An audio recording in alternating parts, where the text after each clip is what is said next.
And we're back with another episode where today I will be showing you the basics of how to highlight, low lights, wash and dry brushing.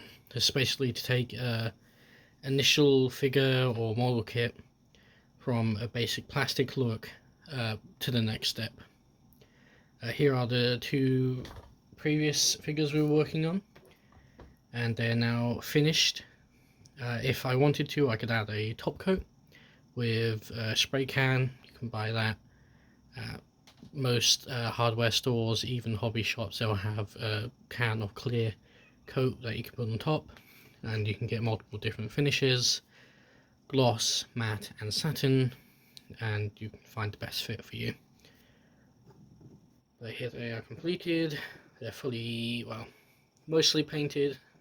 Starscream, all the grey has been painted from that silver flat finish look to a now flat matte grey look.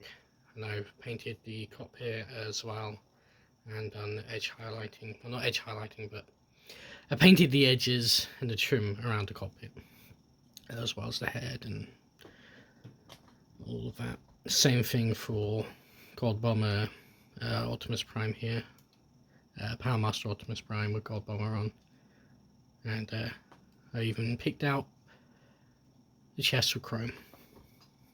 Anyway, moving on to these core class figures now, we'll be looking at the Shockwave and the Ravage. This is basically what I do to all of my movieverse figures, live action figures. Just because, you know, in the Michael Bay verse and the Knight verse, they're very grimy and more industrial looking, so these sort of effects work perfectly on them. So the first thing you want to do is you want to disassemble your figures into the easiest to work with components. So this Ravage here, will pop the legs off, and don't have to be as worried as you would be with model kit with how fragile they are. So we take these off, and you can partially transform it to make sure you have as many surfaces available as possible.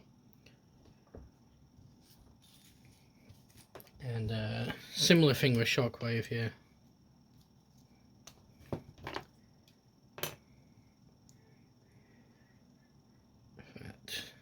Could take it off at that mushroom peg, but for the purposes of what I'm going to be doing, that won't be necessary.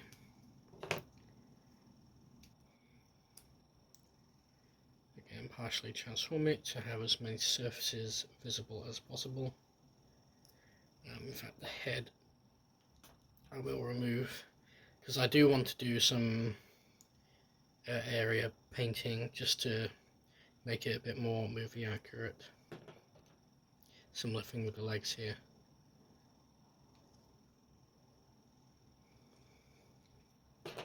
Okay, that's basically first step done. We'll move on to doing a wash now. Now when it comes to doing washes, there are lots of different mediums you can use. Today I'll be using Nuln Oil Shade by Citadel. You can use oil-based paints that have been thinned down with turpentine. You can use acrylics, which you have thinned down with water. I wouldn't necessarily recommend enamel for washes. Basically, you just want to get your paint or whatever to consistency where it is like an oil, basically. And you're going to load up a fair amount, and we're just going to go, actually we'll do the Ravage. In fact, I might have put a little bit too much on there. So this is basically an alternative to panel lining as well. As you can see, it just goes over everything and it gives it this grimy, oiled look. Hence, this is Nuln Oil. and it just gives it so much more depth. It highlights all of the nice molding that is on the characters. Now if you ever get too much, you can dry your brush out and just use it to suck out the excess liquid. It takes a while to dry, so you've got a decent amount of working time and some flexibility of what you want to do. You can thin this down even more with some water. The consistency that at least the Citadel's shades come out are really nice, and you won't really need to thin it out. So we'll do one more piece as an example. We'll do, need a piece that will yeah, here we go. We use Shockwave's head here, so we're going to remove more there, and then not completely flood it. Be selective with how much I'm putting in.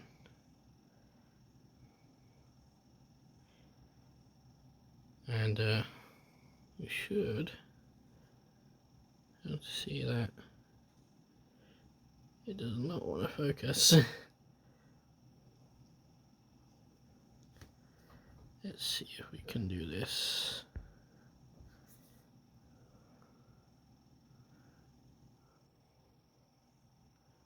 There we go. Nope. Oh well. You can kind of see it. There's a bit more definition now. So I'm going to do the rest of this. I'm also going to do paint the parts of Shockwave that I want to do in different colours, and then I'll do a wash on top, and we'll come back. One thing to note is washes are really good for unifying and giving everything a even finish. So if you've got unpainted parts and then painted parts next to each other with different finishes, putting a wash on top of it will make it look more uniform and more like it's meant to be one cohesive piece. Alright, now that the wash is on all the parts, I've done all the individual areas of paint have been added. We're going to move on to the next step, and that's dry brushing. So I have this mostly empty pot of silver here. You don't need much for this, and I'm going to rub most of it off onto a paper towel, and we're going to use a nice big flat brush, and then we're just going to gently go over, and it should basically highlight all of those high points. Now this is actually a little bit too thin and is actually acting as a wash more than anything, which I don't want. So we'll get most of that off, and I have to try a different silver. I do have one in mind. Actually I have two options here, but I'll use this old enamel here. That was a lot harder to get the lid off than I'd like to admit, but it is very unmixed right now, so I'm going to use this opportunity to show you what to do when you have a situation like this.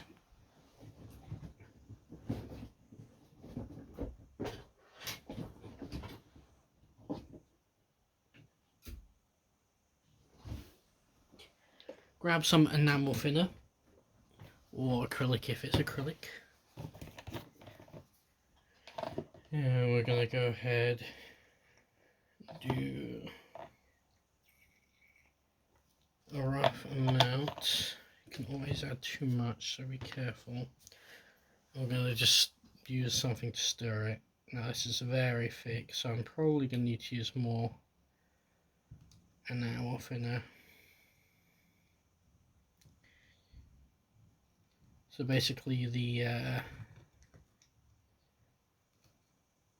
the pigment has separated. So if you didn't know, a lot of paint is, particularly metallic paint, is just suspended pigment.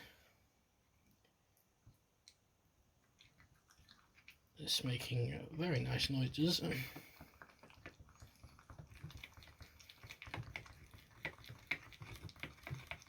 It is definitely mixing.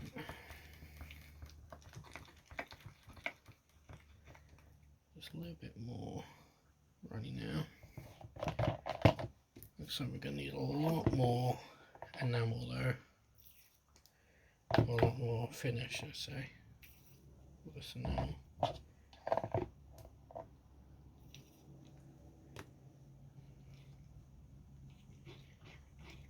There we go, almost there.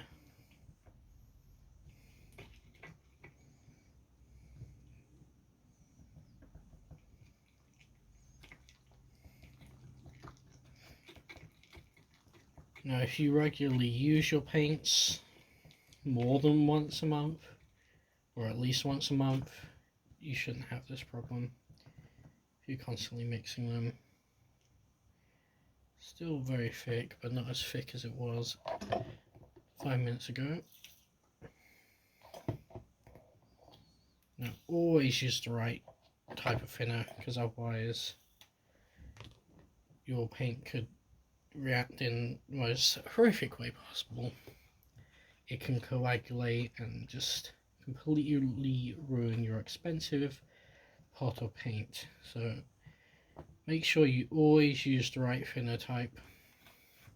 Even then, test a little bit separate. A whole glob of enamel finish just launched out. Okay.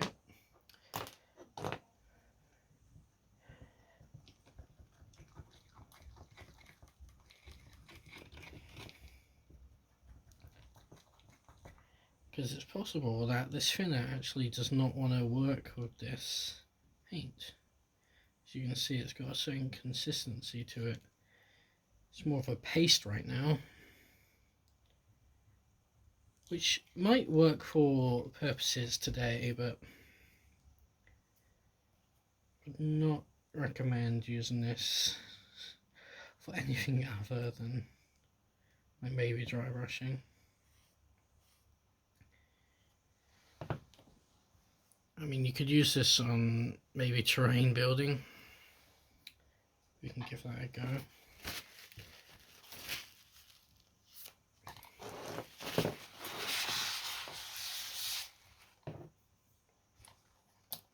And that thinner is burning, so I'm going to go put on some gloves. Alright, got some nitrile gloves on. Make sure if you are wearing gloves that you are wearing nitrile gloves, because the different sorts of thinners will react differently to latex. So just again, going to take the smallest amount. See, actually the lid here is in a much better consistency. Going to get rid of most of it till there's just a small amount, and then we're going to go around and just let it hit the edges. I'm not sure how well that's going to come up, but you can kind of see there is some like silver, like sort of scratching effect on the edges. And this is going to, one, help unify the different surfaces, but two, it's also going to highlight all of the raised edges. So your oil coat got all the shadows to look even more darker, all the creases to look more shadowed, and then this is gonna make all the edges look brighter and more scratched and worn.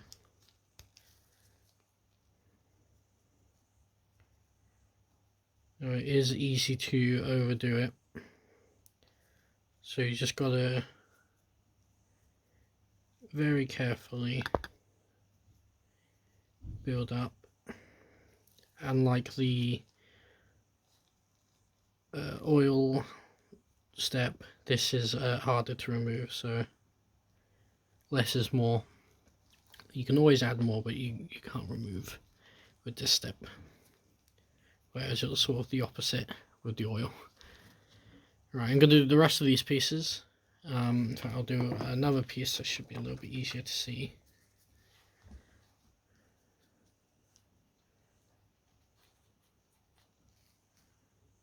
Let's see, yeah, we can definitely see that shiny part on there now.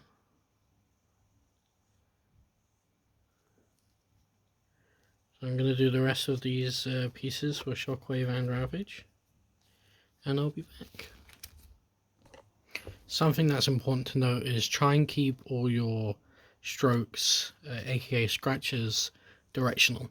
So you want to imagine if this is a life-size thing, if it like hit into a surface, the direction that it would hit, and the most likely surface that, or most likely what angle it would hit a surface. So that's all things you need to take into consideration, and it can be a little bit more lenient when it comes to the very edges.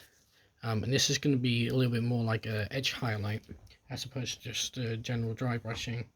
And edge highlighting is basically taking paint and going along the edge and highlighting that, usually with a lighter color than the rest of the area.